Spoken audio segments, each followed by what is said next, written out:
All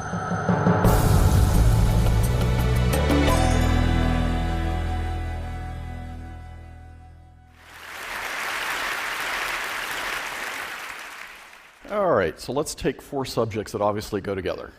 Big data, tattoos, immortality, and the Greeks, right? And the issue about tattoos is that without a word, tattoos really do shout.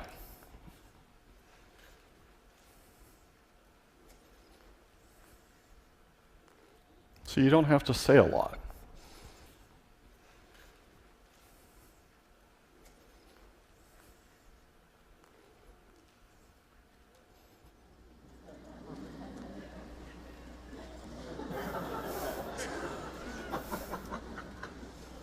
And tattoos tell you a lot of stories.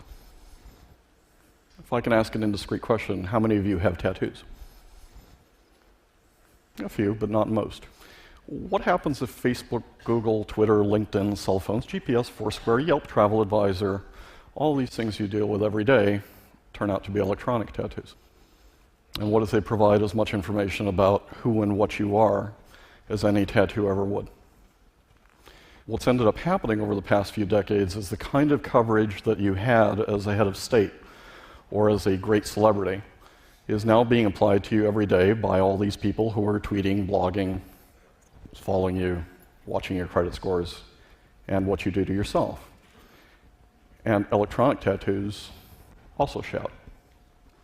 And as you're thinking of the consequences of that, it's getting really hard to hide from this stuff, among other things, because it's not just the electronic tattoos, it's facial recognition that's getting really good. So you can take a picture with an iPhone and get all the names. Although, again, sometimes it does make mistakes.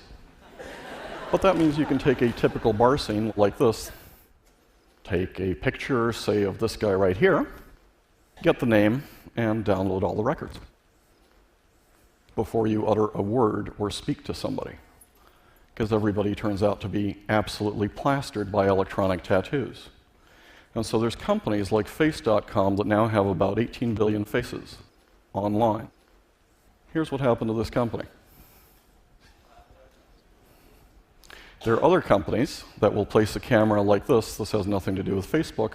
They take your picture, they tie it to the social media, they figure out you really like to wear black dresses. So maybe the person in the store comes up and says, hey, we've got 5 black dresses that would just look great on you. So what if Andy was wrong? Here's Andy's theory. What if we flip this? What if you're only going to be anonymous for 15 minutes? Well, then, because of electronic tattoos, maybe all of you and all of us are very close to immortality. Because these tattoos will live far longer than our bodies will. And if that's true, then what we want to do is we want to go through 4 lessons from the Greeks and 1 lesson from Latin American. Why the Greeks? Well, the Greeks thought about what happens when gods and humans and immortality mix for a long time. So lesson number 1, Sisyphus. Remember, did a horrible thing, condemned for all time to roll this rock up, it would roll back down, roll back up, roll back down.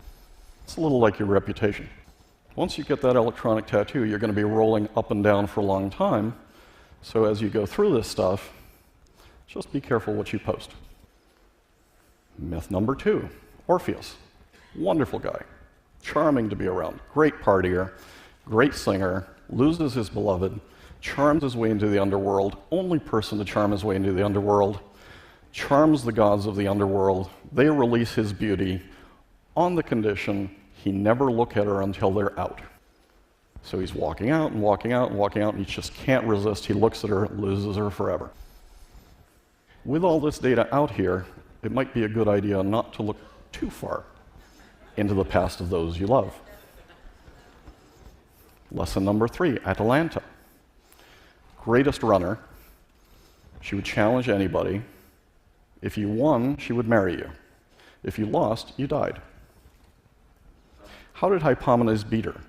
Well, he had all these wonderful little golden apples, and she'd run ahead and he'd roll a little golden apple. She'd run ahead, he'd roll a little golden apple. She kept getting distracted. He eventually won the race. Just remember the purpose is all these little golden apples come and reach you and you want to post about them or tweet about them or send a late message. And then, of course, there's Narcissus. Nobody here would ever be accused or be familiar with Narcissus. But as you're thinking about Narcissus, just don't fall in love with your own reflection.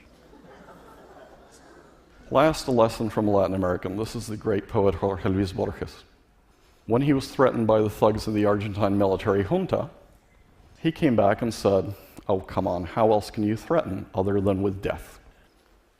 The interesting thing, the original thing, would be to threaten somebody with immortality. And that, of course, is what we are all now threatened with today because of electronic tattoos. Thank you.